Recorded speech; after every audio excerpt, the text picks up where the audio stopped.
Without spirituality, there's no direction or passion in life. And when we add spirituality into who we are, then that creates a dimension within us that we can feel again. We can feel our passion, we can feel our joy, we can feel what our gift is. And when we share our gift with the world, then that creates that healing that we all need. And so that is what I feel that I had created when we created the shamanic classes. That I feel that we were able to teach people to walk through the darkness and bring in their light. And we're here to serve humanity, we're here to serve the community, we're here to serve the world as a whole. We're here to make those changes. And I am able to see it every day in the ways that the community responds, in the ways that I see magical healing happen, in the ways that people come every day into the center and they don't feel comfortable in expressing something somewhere else, but they come in and they say, well, I've been feeling this, or I'm really nervous to talk about this, or can I say this, but you're gonna think that I'm crazy, and I say, no, everything is, you can say whatever you want to here, and then they begin to open up. And we have people that say, well, I've never told anybody about this, and I say, good, I'm glad you're talking about it now. And it's so magical. I see that happening all the time. I feel grateful to have a space that I can come to that embraces me and helps me to learn more about myself and learn more about my journey. Some of the students that I've had or clients that I've had are very surprised by what emerges from the paintings and the emotions that are able to be drawn out by that. It surprises them that can come from them through a intuitive process of just seeing shapes and realizing, oh, that shape looks like exactly what I'm feeling or exactly what I'm thinking and what needs to be brought out. It's very surprising when I say, if that's what you see, then let that emerge from the painting. And they are amazed at what does come out. And it does get to be very emotional for them. I've done this enough years, so with a client like Cindy, when she comes, what we do, or what I'm able to do, is read her body energy so I can get a feeling for her different layers of her auric field, where she might be holding on to some blockages or tensions. She has such an intuitive ability that she will share things that come to her during energy sessions that guide me when I'm looking for some answers or just trying to figure out what's going on in my life. I've had medium work where I felt like I wanted to go tell people that I had talked to my dad that day, who has passed. And it was a little emotional, for sure, to all of a sudden be hearing from someone who's passed. But afterward, I just totally felt like I had a conversation with my dad. And I've actually sent friends to Mary who have had life-changing experiences from her medium work. Also, in energy healing work, what I love about it is that we focus also on the chakra system. So not only do I read the chakra with my hands in terms of feeling the energy from that, we can see the chakras as colors. I just look for vibrancy throughout her entire chakra system. That's my guide, so that I know where to begin with laying of hands. Whether it's in the auric field above the skin or on the skin, we're really impacting that energy system. And I can work her chakras, her energy system. I can scan and identify what her body's telling me, where to go, where to place hands, or what layer of the auric field to put my hands in. And then I just watch her unfold. We tend in our mind to get caught up in things. Sound has a way to work on the energy levels to help break things up. So you hear a high-pitched ding, and suddenly you stop thinking. Depending on how you use the bowls, the high-pitched bowls clear negative energy, they break stuff up. The middle-pitched bowls even it out, and the low-pitched bowls ground it in the body itself. As they start listening There's something about the overtones in these bowls, and people start relaxing. They start going into what you could call the Reiki response, that deep relaxation. So these are sounds with extraordinary energies behind them. We just may not know exactly how. But plain speaking, that if somebody listens to the bowls, it somehow relaxes not just the mind, but the physical being, so that the body can balance itself out. And then the benefits come. Being part of the spiritual movement at Illuminations, we are growing the spiritual community for children.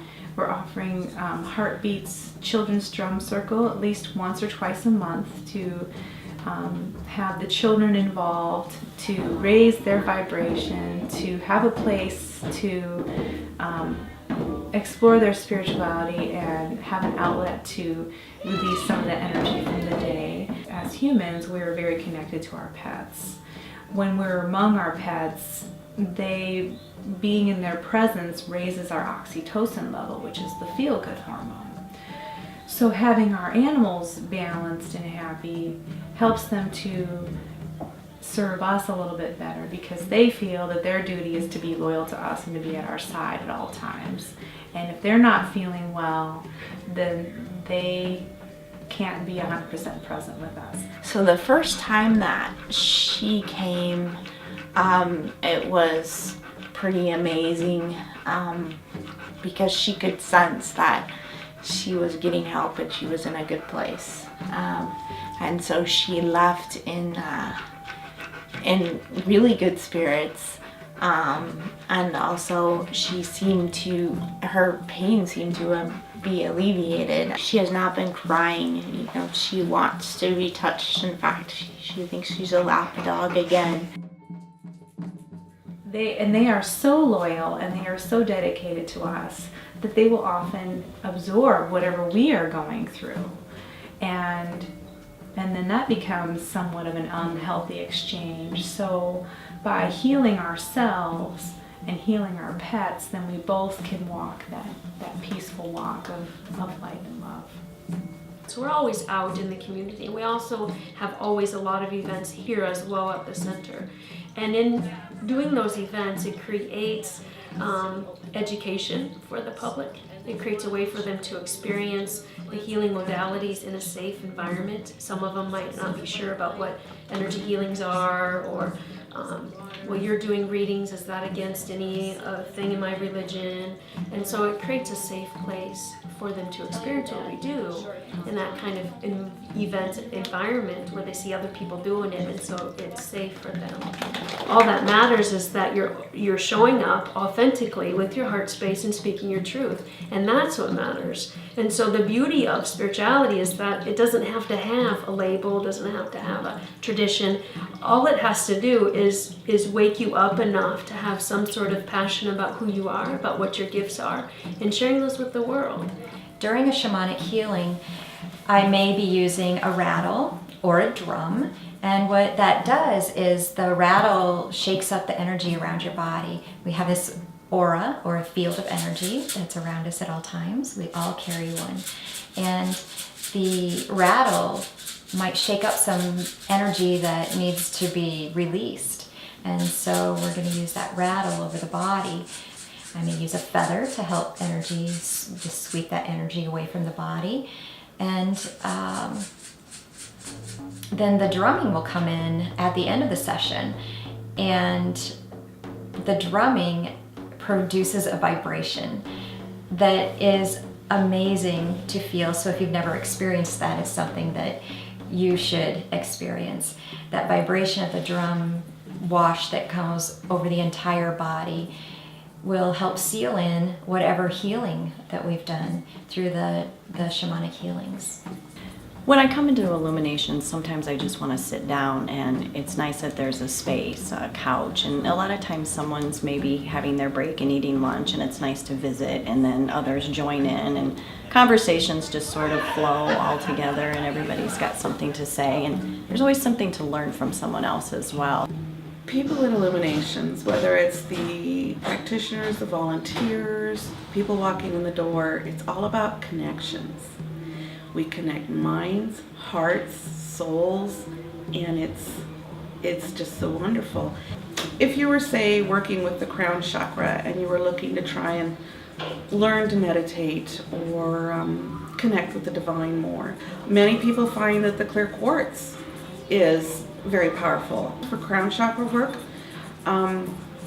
But you know, you have to go with what resonates with you, and that's what I'm all the time telling people. It has to be what you feel, what you get when you handle that stone. That's in shopping. But if I'm doing a healing, I'm gonna talk with you, and then I'm gonna make the final decision because, well, it's a joint effort, but we have to do it right. I see Illuminations providing a light. Not necessarily a light that people need to follow, but a light that's comforting, that you know it's always there. It's just, there's a light there, so no matter how dark it gets somewhere else, you know there's that light. And just come on in. At any time I can go in and there'll be something new, and that just, it's exciting to me. And there are so many talented individuals, and the difference is these pieces are coming from their heart, and you can feel that. And so they just really resonate, and those are really great gifts. There's a local artist who creates dream catchers, and they're very different, very unique. Everyone is a little different, and it's just amazing. There's another artist who enjoys making the pendulums that I've explored and really enjoy, that you can share with other people. It's all encompassing for me. So the massage that I do, I feel, or at least I hope, would touch all aspects of that person, and the healing would touch all aspects of that person, so that when they do leave, they feel better, not only physically but also emotionally and spiritually and psychologically. With all the energy flowing through, really helps to soothe the muscles, but also the healing that goes along with the massage, the energy healing that goes along with the massage, really helps to relax the muscles and soothe the pain.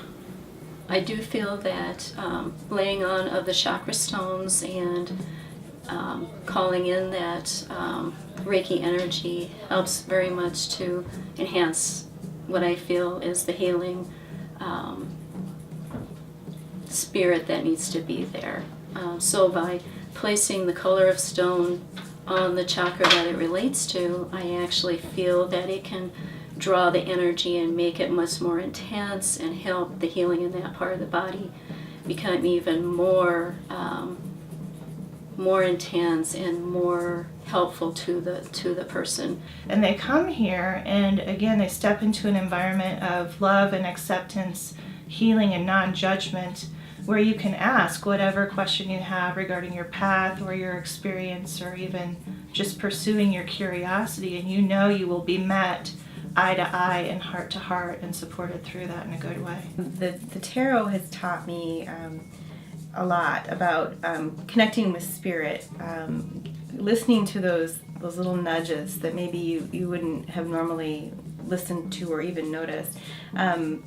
Meditating on the cards and then being able to see what comes through and how it applies to your own life, giving you direction when you feel like you have nowhere to go. The energy of the group dynamic can be very, very supportive.